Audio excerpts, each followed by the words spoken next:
Hey folks, I'm Mike. Do you hate ads? I hate ads. You know what I like? Patreon.com/Inkdependence. It keeps this blog ad-free. Hello folks and welcome to Inkdependence.com. Today we are looking at this ink. This is Kyo-Iro's Soft Snow of Ohara. Soft Snow of Ohara was sent out as a sample for me by AndersonPens.com. Go check them out. For these Kyo-Iro and kyo-no-oto inks, these are made for the Tag stationery store in Japan and Kyoto. I believe they're actually made in Kyoto, and these are not a Sailor rebrand or anything like that. They are made by an entirely different group. So that's pretty cool. And I am actually really happy with this ink. So let's look at it on a piece of paper. That piece of paper is this piece of paper.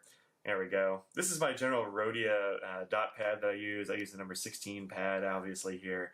And I like this paper quite a lot.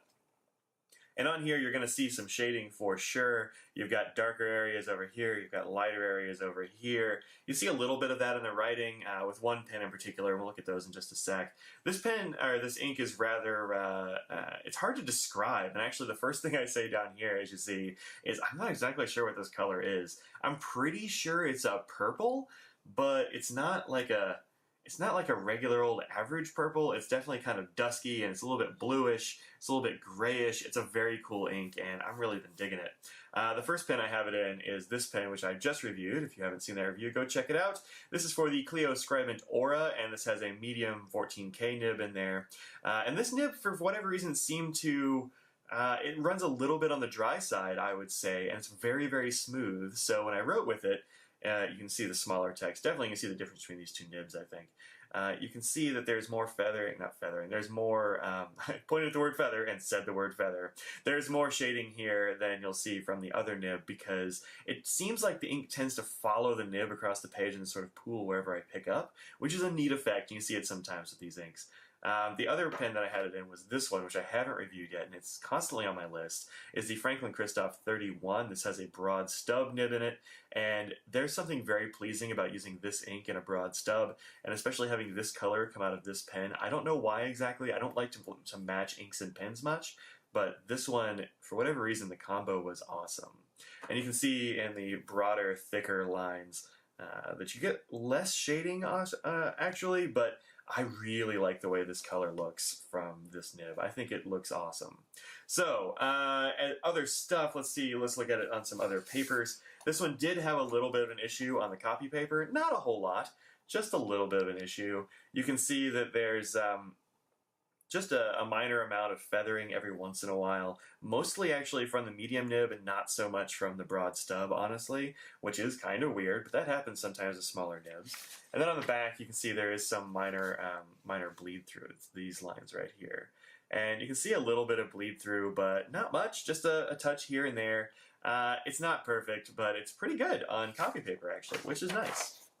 So let's look at it on a couple of my ink journal-y sort of things. So first off, let's take a look at it on Tomoe River. This is a Tomoe River ink journal. You can find these at inkjournal.com. And there it is, right here. This is the Franklin Christoph Model 31 broad stub version. You can see there is some shading on here, of course. This is Tomoe River. That's what you get on Tomoe River every time. Less of the shading on other papers from this nib for some reason, but less of that. Probably just because it's putting down more ink in one place and it's drying fairly quickly. I did find this at a fairly quick dry time, which is nice. If you're a lefty out there, maybe check this one out. And then here we have, well, let's do two versions of the currently inked, actually. Let's look at the old one first. This is the old currently inked with this symbol, which is amazing. It's the best logo, man. I wish I had it. And here it is on one side over here. You can get these from Matt, the Pen Habit Armstrong, over at his site. You can just Google up Ink Me Fingers and you'll find it. I have it here, and oh, it's actually Chicago blue. There we go. Much better. So here we go. Here is the Clio Scribent with the fine nib. Oh, it's a fine nib. Oh, nice. Well, I've been saying it's medium. Never mind. It's a fine. It's a fairly broad fine, if I'm honest. And you definitely can see some of that shading here and how it sort of drags the ink around, which I think is a pretty cool effect. And then over here again with that Franklin Christoph 31 broad stub. Less of the shading on this paper. This is that wheat straw paper that Matt uses. And actually, I've bought reams of it myself for personal use. And then here's the current sort of Inky Fingers notebook. I really like these currently inked books, and I use them a lot. It's actually helped me keep track of stuff a lot more than I otherwise would. So here it is on this paper. Again, I say it's a fine here, and I've been saying that it's not. But you see it works really well on all these pages, and I think it looks pretty cool. I had a little bit of a dry time issue here, obviously. That's from this last bit. I just wrote it and then closed the book, which, that's not a great practice with fountain pens. What are you going to do? Alright, so that's how it looks on all kinds of different papers. I think it looks pretty good on all those papers. Let's go ahead and take a look at how the water drop test looks, and then we'll go ahead and do some color comparisons, because I have several. Although really nothing is super close, we're going to give it a shot anyway, because that's what we do here. Okay, so here is the water drop test. Let's put some water on this guy. Put some across the words. Oh, I didn't do dots on this one. Oh well, too late now. Water has been applied. Alright. Looks pretty good so far. Pretty good. Let's give it another second there just to kind of smear away if it's gonna. And now it is time to blot. Blot your stains, folks. Don't rub them. There we go. And most of this came up. There's a nice big square. Let's see how this stuff looks. I can still read the text, so that's pretty good, although it is very faint in the areas where there was more water. It seems like on the words it was okay, but yeah, not water resistant. Keep this guy away from your spilled drinks, or I guess keep your spilled drinks away from this ink. That's always a good plan. And here is the chromatography, which is a very cool chromatography, I think. Look at all the variation in colors in this guy. You get this sort of dark blue that sticks around down at the bottom, and looking at the water drop test bit, I don't know, I don't see a lot of that. Maybe that's what that color is that stuck around. It's kind of dark blue.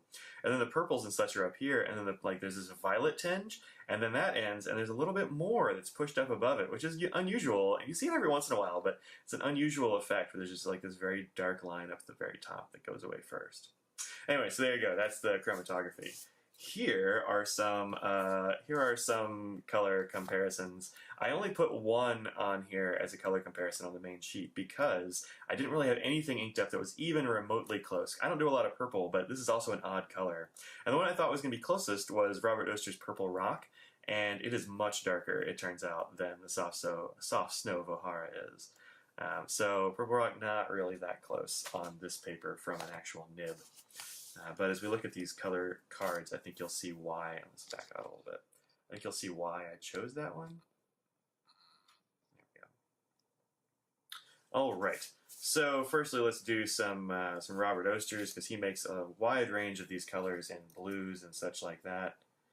There we go. So Purple Rock over here, you can see why I thought it was going to be closer. It's closer, I think, on the coloring card than it is from an actual nib.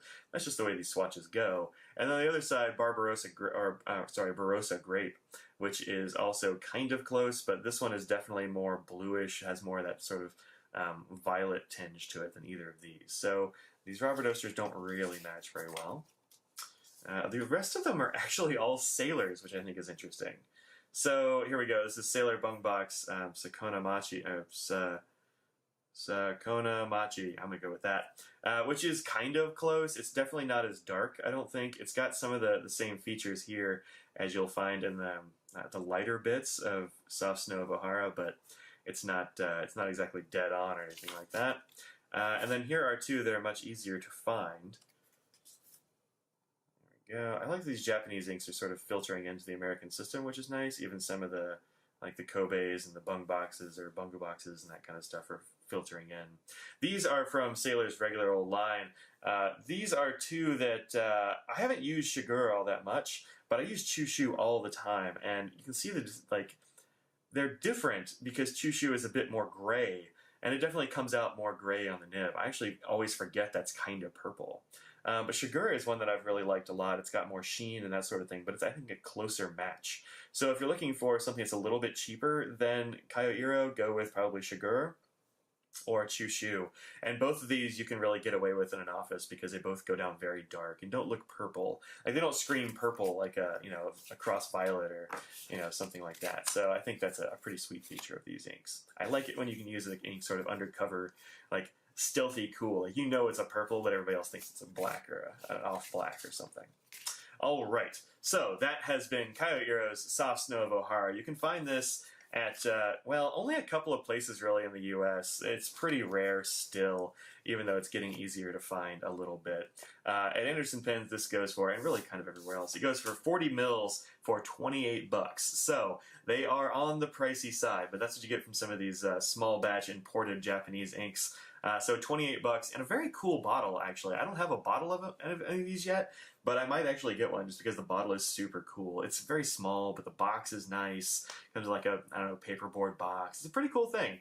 Good presentation anyway, and definitely worth checking out. So you can find 40 ml samples for $28, as I was just saying, or you can get a 40 ml bottle for $28, or a 3 ml sample for $2.50, which is definitely a price point anybody can get on that $2.50. So as always, check out samples for sure, but also these new inks coming out of Japan are very good, and I've been a fan of all the ones I've tried. So hopefully I'll have some more of these coming up very soon. I gotta figure out which ones I want to do next. If you have a druther, leave it in a comment, like, I'd rather you do this ink next. Leave it in the comments, because I'm looking for some inks to do next. I've been doing some massive pen cleaning, and so I have fewer pens inked than normal, which means I'm down to probably 15 or 20 instead of 35. But still, I'm looking for some inks to put in those pens. So give me some comments. I will see y'all later. Peace out.